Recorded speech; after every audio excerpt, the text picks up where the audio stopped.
Assalamualaikum dan salam sejahtera. Anda bersama saya Nina Rozman dan ini Pantau Belanjawan, dan dalam jam ini kami akan bawakan pelbagai sudut pandangan, idea serta cadangan oleh ahli panel jemputan untuk memahami lebih mendalam bagaimanakah pengurusan dan perbelanjaan kerajaan telah dilaksanakan sebelum ini, termasuk juga dengan dalam perancangan semasa. Dan topik kali ini untuk kita bincangkan mengenai pendidikan awal ataupun prasekolah, di mana penyelarasan semula sistem pendidikan prasekolah termasuk dari segi pembelajaran dan silibus dijangka melibatkan institusi pendidikan kerajaan sahaja. Di mana Timbalan Menteri Pendidikan Wong Kah Wo berkata, kementerian sedang dalam proses memutamatkan segala perincian serta prosedur, dan setelah selesai perkara itu akan diumumkan kepada rakyat. Dan fokus pada kali ini untuk kita lihat bagaimanakah sistem pendidikan prasekolah yang dapat membawa kepada peningkatan hasil berkesan untuk kanak-kanak serta persediaan yang lebih baik untuk pendidikan masa depan. Setelah itu kita mempersilakan tetamu kita yang sudah bersedia dalam talian adalah Profesor Datin Dr. Marani Makno, merupakan Presiden Majlis Pengasuhan dan Pendidikan Awal Kanak-Kanak Malaysia. Saya nak ucapkan terima kasih Prof kerana sudi meluangkan masa bersama kami pada jam ini. Prof, kita tahu kita nak pastikan sistem pendidikan prasekolah yang disemak semula memenuhi keperluan pelajar yang pelbagai variety ini serta menggalakkan keterangkuman inklusiviti dan peluang yang sama untuk semua kanak-kanak. Jadi bagaimana untuk kita teliti jurang ketika ini dalam kemudahan dan kualiti pendidikan antara institusi pendidikan kerajaan yang berbeza ketika ini? Silakan Prof. Ya, kalau kita nak lihat, kalau kita nak melihat inklusiviti, tetapi tadi Dina ada sebut tentang kita nak pastikan bahawa penyelarasan atau keselarasan itu adalah hanya untuk institusi dalam di bawah kerajaan pendidikan, bawah kerajaan saja, ya. Tapi kita perlu ingat di sini bahawa kanak-kanak ini datang dari pelbagai jurang. Jurang di sini maksudnya attitude mereka berbeza, cara belajar mereka berbeza, kemampuan mereka untuk belajar juga adalah berbeza. Tanpa yang pasti kurikulumnya adalah sama. Jadi perlu dilibatkan inklusiviti di sini, terutama mereka yang kita perlu adakan juga kurikulum yang berbentuk lebih khusus. Contohnya anak-anak berkeperluan khas, ya. Mereka ada cara gaya mereka untuk belajar dan fasa pembelajaran mereka adalah berbeza dengan fasa kanak-kanak yang normal. Jadi pastinya kalau ini melibatkan belanjawan itu perlulah memastikan bahawa semua kanak-kanak mempunyai hak untuk belajar, tak kira sama ada kanak-kanak normal ataupun bukan normal, dan kita juga perlu pastikan bahawa apa yang mereka pelajari itu adalah sesuai dengan kurikulum yang memang sesuai dengan mereka. Kalau kita sebut keselarasan, maksudnya kurikulumnya adalah sama, ya, cara pengajarannya juga sama, dan kalau di sini apabila semua dah standardized, kita bimbang nanti apa yang berlaku ialah ada kanak-kanak yang akan tertinggal kerana kanak-kanak ini perlu pembelajaran yang lebih khusus sesuai dengan tahap perkembangan psikologi mereka, perkembangan mental mereka, fizikal mereka, sosio-emosi mereka, dan juga kita kata perkembangan intelektual mereka daripada aspek 4M yang kita sebut dulu. Ya, dulu kita kata 4M, tapi sekarang ni kita hanya ada 3M, iaitu membaca, menulis dan juga mengira. Jadi pastinya ini perlu melibatkan sumber manusia, infrastruktur bahan pembelajaran yang sesuai, dan juga latihan kepada guru supaya dapat memastikan mereka dapat mengawal selia kanak-kanak ini. Yang penting ialah di bawah ini dikatakan bawah kerajaan. Tetapi kita perlu ingat bahawa kanak-kanak di bawah institusi swasta juga perlu diambil kira, kerana ada jurang di situ. Ada yang swasta je, ada yang swasta je kurang. Jadi apa yang bimbang ialah kita tidak mahu kanak-kanak di swasta yang memang keperluannya agak kurang ketinggalan dalam aspek pembelajaran mereka, yang mana apabila mereka masuk dalam tahap 1 di sekolah rendah, semuanya adalah sama. Kita tidak mahu mereka ketinggalan, dan kita tidak mahu mereka mempunyai kesan sosio-emosi yang menampakkan bahawa mereka ini kurang pandai ataupun tidak boleh menulis, membaca dan mengira, berasaskan kepada di mana mereka berada dalam prasekolah. Prasekolah dia ada banyak, ya, kerajaan dan juga swasta. Tadi Prof Meraja ada cakap mengenai 4M dan 3M. Bagaimana pula untuk kita pastikan pendidikan di peringkat prasekolah dan darjah 1 mempunyai kesinambungan continuation daripada kemahiran 3M membaca, mengira dan menulis, sepatutnya tidak lagi timbul masalah apabila mereka memasuki darjah 1. Pandangan Prof. Okey, apabila kita kata mereka perlu ada continuity, pastinya kurikulum itu mesti ada kesinambungan antara prasekolah dan juga sekolah rendah. Jadi apa yang perlu dipelajari di peringkat prasekolah itu lebih kepada mengukuhkan membaca, menulis dan mengira, ya. Walaupun dalam untuk memastikan mereka pandai membaca, pandai menulis dan pandai mengira, mereka juga perlu didedahkan dengan kemahiran hidup yang sangat penting. Kemahiran insaniah ini maksudnya ialah boleh bertolak ansur, boleh bersabar, boleh terima kalah dengan menang, yang mana semua perkara ini hanya boleh berlaku melalui aktiviti-aktiviti yang menarik, aktiviti hands-on. Kita tak boleh kata main, kerana kalau main ini kita tahu bahawa kita ibu bapa di luar sana, pergi belajar bukan pergi main. Jadi kalau di peringkat sistem pembelajaran, bila kita main di peringkat prasekolah itu adalah main dalam bentuk yang mereka boleh belajar. Jadi pastikan bahawa mereka seronok untuk belajar dalam masa yang sama dapat diterapkan ataupun diintegrasikan dengan elemen boleh membaca, menulis dan juga mengira. Yang satu lagi M itu ialah menakul. Maknanya boleh memberi maklum balas, boleh memberi alasan yang kukuh sesuai dengan fakta-fakta yang ada. Maksudnya mereka dah ada pemikiran kritikal yang baik. Jadi apabila kalau di peringkat sekolah rendah, bahawa di sekolah rendah mereka harusnya pandai menulis, membaca dan mengira. Bukan itu saja, mereka perlu dapat mengawal kehidupan sosial mereka, bergaul dengan rakan-rakan. Apabila bersaing, mereka tidak perlu marah, mereka perlu terima seadanya. Tetapi marah itu pasti ada. Cuma mereka akhirnya boleh terima bahawa dalam permainan, dalam pertandingan, dalam peperiksaan, mereka pastinya ada turun naik. Seperti mana orang kata kita sendiri, orang-orang dewasa, dalam hidup kita ada turun naik seperti itu. Dan Prof, kerajaan dilihat juga cuba menggalakkan iaitu minat dalam STEM dan TVET sejak kecil. Adakah silibus dan pendekatan yang sewajarnya boleh jadikan asas dalam pembangunan kohort prasekolah pendidikan ini? Ya, STEM kohort ni sebenarnya STEM, TVET, kohort ni sebenarnya ada banyak lagi. Ada STEAM, ada STREAM.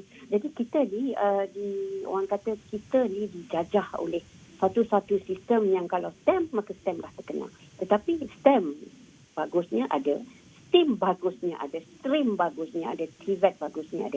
Yang penting adalah mereka boleh menguasai kemahiran asas, iaitu boleh membaca, boleh berfikir, dapat menyelesaikan masalah dan dalam masa yang sama dapat mengaitkan apa yang mereka pelajari itu dengan dunia luar yang sebenar. Sebab itu kalau di pelajar-pelajar universiti juga, apabila setelah mereka bergraduasi, mereka dapat mengaitkan apa yang mereka belajar itu dengan industri-industri yang berkaitan dengan diri mereka. Begitu juga dengan kanak-kanak. Jadi STEM dan TVET atau saya sebut tadi STEAM, STREAM dan sebagainya itu dapat menyediakan, membekalkan kanak-kanak ini dengan pengetahuan asas untuk perkara-perkara yang mereka akan pelajari apabila mereka masuk sekolah rendah dan juga seterusnya sekolah menengah. Baik, selain daripada TVET ataupun kurikulum seperti TVET, STEM dan pelbagai lagi yang telah dikatakan Prof, adakah kita perlu lihat sebarang jurang infrastruktur di prasekolah yang perlu ditangani dengan segera, Prof? Ya, yang saya lihat adalah perkara ini semua boleh dipelajari. Cuma jurangnya di sini ialah kebimbangan saya yang memang dalam bidang ini ialah untuk di bawah institusi kerajaan. Kemahiran, kemudahan itu tidak ada masalah, ya. Tetapi yang menjadi kebimbangan di peringkat swasta ialah kita ada dua peringkat swasta. Satu yang high end yang memang boleh beroperasi dengan sendiri, dan yang lagi satu adalah yang low end yang mana kekurangan keperluannya, malah orang kata guru-guru yang ada mungkin bukan daripada guru-guru yang sepatutnya. Jadi ini menyebabkan kualiti pendidikan awal itu berkurangan di situ. Sedangkan apabila masuk tahap satu, mereka harus mempelajari kurikulum yang sama. Jadi jurang ini perlu dikawal sedia dengan baik, di samping apa yang kita nak buat untuk disebut tadi, keselarasan. Keselarasan daripada kurikulum itu memang ada. Tetapi kita perlu ingat juga, sebagai contoh, pedagogi. Kalau kita nak menggunakan IT, di luar bandar, kadang-kadang internet pun tak ada. Jadi, bagaimana cara untuk kita memastikan bahawa walaupun mereka di luar bandar, apa yang mereka pelajari sama dengan mereka kanak-kanak yang berada di institusi prasekolah di bawah kerajaan. Jadi bagaimana untuk kita dapat check in kepada progres menyemak dan kemaskini kurikulum kerap untuk menyesuaikan diri dengan teori pendidikan dan keperluan masyarakat yang kita cakap semakin berkembang dengan laju sekali? Jadi macam mana kita nak kawal Celia ialah training yang kita berikan kepada bakal-bakal guru, bakal-bakal pengasuh. Dan training ini pastinya dibuat oleh universiti, oleh kolej dan sebagainya. Dan perkara ini sebenarnya Dina dipantau. Ya. Saya sendiri terlibat dengan standard program pendidikan awal kanak-kanak dalam semua peringkat, iaitu peringkat sertifikat, master, degree, PhD dan sebagainya. Dan kami memang telah menyusun atau apa keperluan-keperluan anak-anak ini perlu ada untuk memastikan bahawa guru, bakal-bakal guru ini dilatih dengan sebegitu rupa apabila mereka keluar mengajar, sama ada di kerajaan ataupun swasta, mereka tahu apa yang perlu dibekalkan kepada murid-murid ini selain daripada nak mengejar habiskan silibus. Itu yang telah dilakukan oleh pihak MQA Standard Program untuk memastikan bahawa latihan ini berlangsung dengan baik dan sepadan dengan apa yang diinginkan oleh keselarasan yang akan berlaku di bawah institusi kerajaan. Dan mungkin yang saya pastikan harapannya ialah supaya di peringkat swasta juga perlu diteliti dan dikawal selia dengan baik supaya acuan-acuan yang kita keluarkan itu nanti apa yang dikeluarkan nanti dapat mempunyai kesinambungan yang kemas dan teliti apabila masuk sekolah rendah, bersedia untuk menghadapi dunia luar daripada rumah dan juga dunia luar daripada sistem prasekolah itu. Bagaimana pula dengan iaitu kerjasama rentas agensi, rentas industri ataupun rentas kementerian sama ada daripada peringkat pendidikan, pemain industri sehinggalah kementerian, bagaimana mereka dapat membentuk ataupun memacu satu kerjasama dalam memperkemaskan lagi sistem prasekolah pendidikan Malaysia? Okey, di sini Nina ya, apa yang kita buat ya, sama ada kurikulum sendiri ataupun yang saya sebut tadi standard program yang dibuat oleh MQA, kami memang melibatkan agensi-agensi. Malah kami melibatkan agensi daripada kementerian, kami melibatkan badan-badan bukan berkanun. Sebagai contoh, saya sendiri adalah presiden ECCE Council ini. Kami akan memastikan bahawa ada hubung jalin yang baik antara kementerian dan juga pengamal-pengamal. Dan kami adalah merupakan perantaraan. Bukan persatuan ini saja, malah banyak lagi persatuan lain yang menjadi perantaraan antara pengamal-pengamal, guru-guru, ibu bapa dan juga pihak kementerian serta pembuat dasar polisi. Jadi pastinya dengan gabung jalinan yang pintar ini, perkara-perkara ini dapat kita selesaikan dengan sebaik mungkin demi untuk kelangsungan pendidikan berkualiti anak-anak prasekolah, tidak kira sama ada di bahagian kerajaan, di bawah kerajaan sendiri maupun di peringkat swasta itu. Baik, tentu banyak lagi yang ingin kita bincangkan Prof. Marani, tetapi kita akan berhenti rehat seketika dan kita akan kembali selepas ini.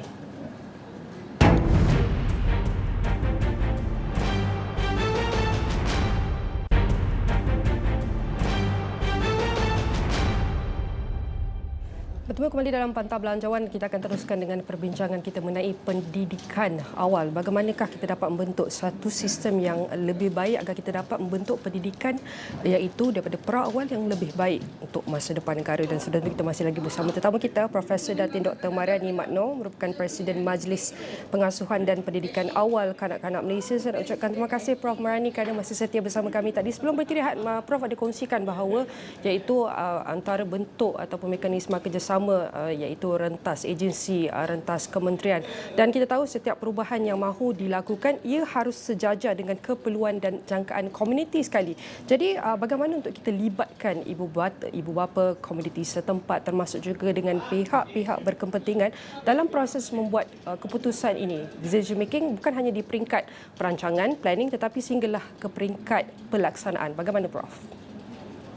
Okey, seperti yang tadi yang saya telah sebut tadi, setiap perkara-perkara yang kita perlu lakukan, contohnya untuk menggubal garis panduan ataupun kurikulum yang kita sentiasa gubal dari masa ke semasa, kita sentiasa melibatkan mereka-mereka yang berkepentingan dalam komuniti pendidikan awal ini.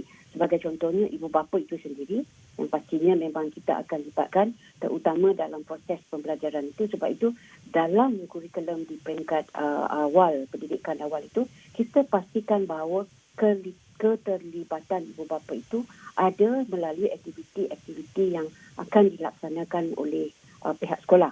Itu di peringkat sekolah, di peringkat akar umbinya, supaya ibu bapa faham apa perkara-perkara yang perlu dibekalkan kepada anak-anak ini, di samping mereka sendiri terlibat dalam memastikan bahawa apa sahaja yang dipelajari di peringkat sekolah itu akan mencapai kejayaan yang sepatutnya, bukan sahaja daripada aspek akademik, malah untuk tahsiah diri. Baik, bagi komuniti-komuniti setempat, pastinya mereka juga keterlibatan mereka akan sangat penting. Sebab itu, kalau dalam kurikulum itu, apabila diterjemahkan ke dalam bentuk amalinya, praktikalnya, contohnya, kita libatkan pihak-pihak KKM, iaitu Pusat Kesihatan terutamanya, ada doktor-doktor pendidikan yang akan datang ke peringkat pendidikan awal itu untuk memastikan tentang kesihatan, gizi dan sebagainya.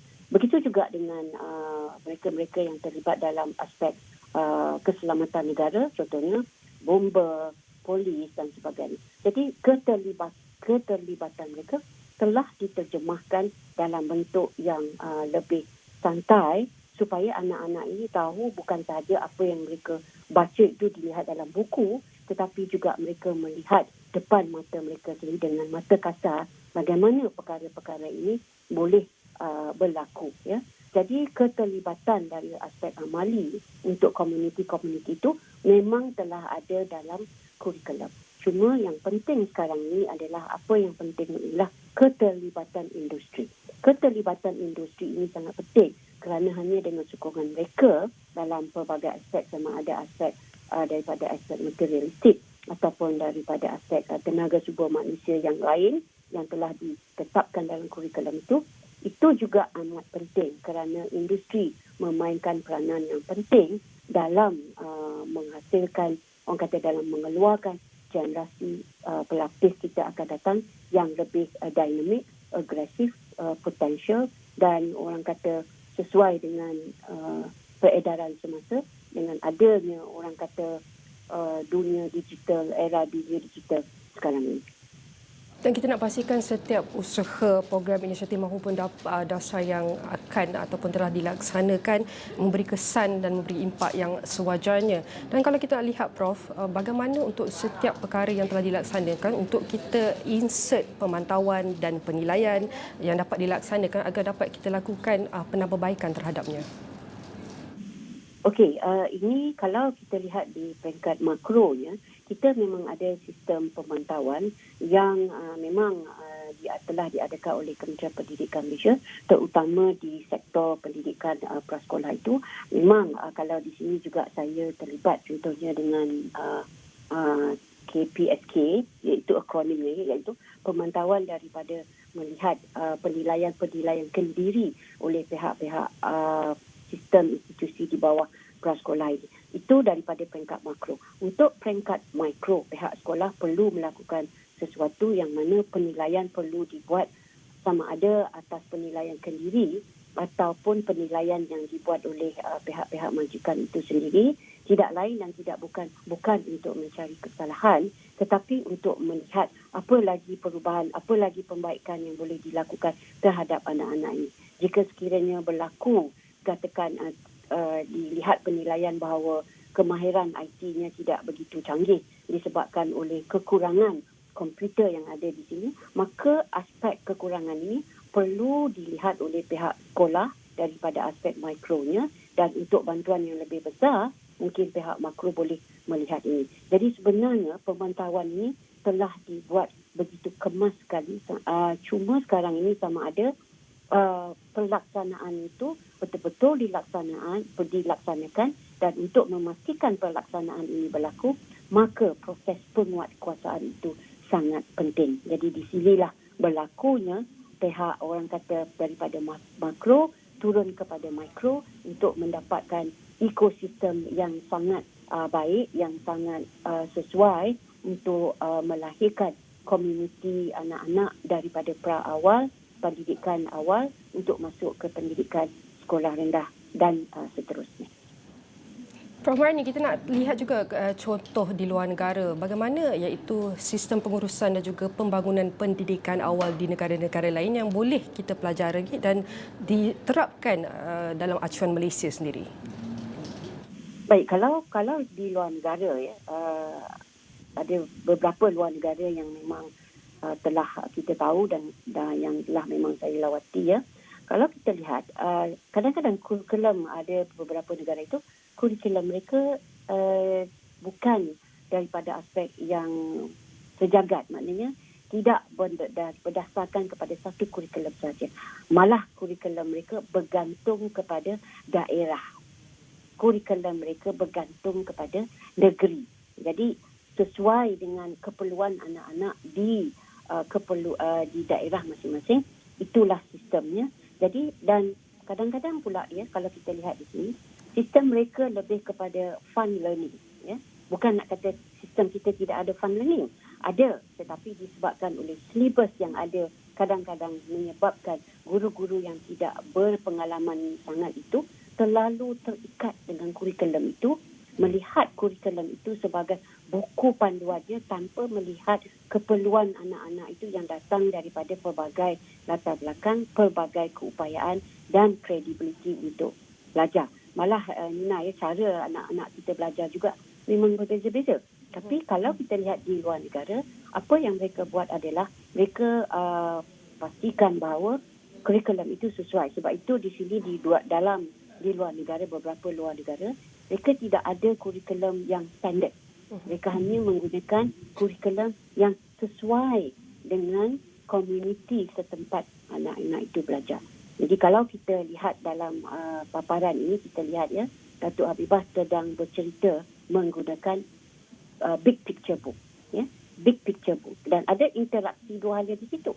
Begitu juga ada, ini memang banyak berlaku di luar negara. Dan kita ada sekretan kita yang juga banyak ada berlaku dari luar negara. Jadi sebahagian daripada apa yang kita buat itu sebenarnya memang sama dengan apa yang ada di luar negara. Cuma yang berbeza adalah daripada segi sistemnya, latihan gurunya, kaedah kawal selianya, dan ini pastinya berlakukannya untuk sesuai dengan kontekstual setempat itu. Kerana negara kita pastinya berbeza dengan negara luar. Tapi apa yang dapat kita terap adalah apa yang baik, contohnya fun learning yang mungkin tidak terikat dengan silibus. Itu yang penting. Kalau di negara China, kalau saya boleh pastikan sendiri, di sebuah jajahan ini tidak boleh ada langsung paparan A, B, C atau 1, 2, 3 di institusi pendidikan awal. Hanya lebih kepada project-based learning. Jadi project-based learning juga kita terapkan. Tetapi kita terapkan dalam elemen di bawah silibus yang telah kita tetapkan. Jadi guru kita harus lebih bijak laksana untuk memastikan bahawa apa yang telah ditetapkan di dalam kurikulum itu dapat diterjemahkan dalam bentuk yang lebih hands-on sesuai dengan apa yang kanak-kanak ini akan hadapi apabila mereka keluar daripada kepompong prasekolah, akhirnya masuk ke sekolah rendah. Begitu juga di peringkat sekolah rendah itu sendiri. Jadi Prof, apa yang diperlukan untuk kita menetapkan mekanisme maupun garis masa bagi peralihan struktur baru pendidikan prasekolah pendidikan di Malaysia bergerak ke hadapan? Okey, apa yang perlu kita pastikan ialah kita perlu lihat kepada keperluan anak-anak itu, kerana kita tahu bahawa hak anak-anak untuk belajar adalah sama. Okey, hak anak-anak adalah anak belajar sama. Tetapi kita perlu lihat juga bahawa konsep one size doesn't fit all. Jadi di sini maksudnya perlu dilihat kurikulum itu, kurikulum yang bagaimana yang sesuai untuk anak-anak berkeperluan khas. Kurikulum yang mana, pedagogi yang macam mana yang sesuai untuk mereka yang tinggal di luar bandar, di pinggir bandar dan sebagainya. Kerana keperluan kemudahan mereka tidak sama, sedangkan kita memerlukan keperluan yang sejagat demi untuk memastikan pelaksanaan kurikulum yang sejagat itu dapat dilaksanakan sebaik mungkin untuk kesinambungan. Jadi kalau kita nak lihat di sini, perlu dilihat kepada pelbagai aspek perbezaan ini. Luar bandar, bandar di bawah kerajaan dan juga di bawah swasta. Jadi harapannya ialah supaya semua aspek sistem pendidikan awal ini dapat diselaraskan di bawah satu bumbung untuk memudahkan apa yang perlu dibuat dalam komuniti untuk memperkemaskan sistem pendidikan awal kanak-kanak itu. Prof, kita berbaktikan 2 minit mungkin untuk kita lihat bergerak ke hadapan mengenai belanjawan yang akan dibentangkan pada masa akan datang selepas ini. Bagaimana untuk kita pastikan sumber ini dapat diagihkan dengan cekap untuk menyokong segala inisiatif baru dalam memperkemaskan sistem pendidikan awal ini, termasuk kekalkan kualiti pendidikan? Ya, pada saya untuk bajet ini, saya untuk memastikan bahawa kualiti pendidikan awal kanak-kanak itu dapat dilaksanakan dengan sebaik mungkin, kita perlu tahu bahawa sistem pendidikan awal kanak-kanak kita di Malaysia ini ada pelbagai. Ya. Jadi kepelbagaian itu menuntut belanjawan yang bukan sedikit tetapi banyak.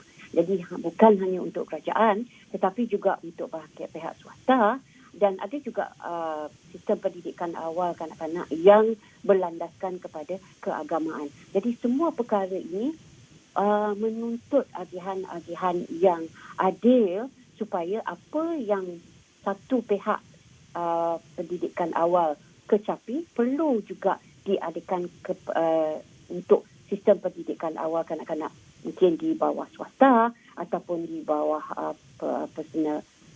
persendirian sendiri ataupun kemungkinan di bawah organisasi sendiri.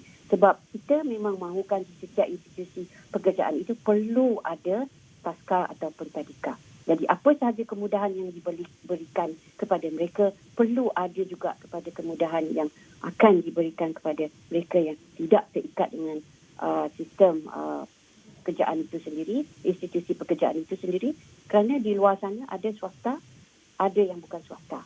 Kalau yang swasta ada dua, iaitu the high end and the low end. Ini yang sangat penting. Tentu banyak aspek yang perlu kita teliti secara iaitu keseluruhan, holistik sekali ya Prof, agar kita dapat pastikan iaitu setiap perkara yang diteliti dapat membentuk persediaan lebih baik pada sistem pendidikan negara pada masa akan datang. Sekali lagi saya nak ucapkan terima kasih kepada Profesor Datin Dr. Marani Makno, merupakan Presiden Majlis Pengasuhan dan Pendidikan Awal Kanak-Kanak Malaysia. Sudah tentu semua perkongsian ini akan kami rangkumkan dalam astroawani.com dan semua platform digital Astro Awani. Sekian saja Pantau Belajaran pada kali ini. Saya Nina Rosman. Salam hormat.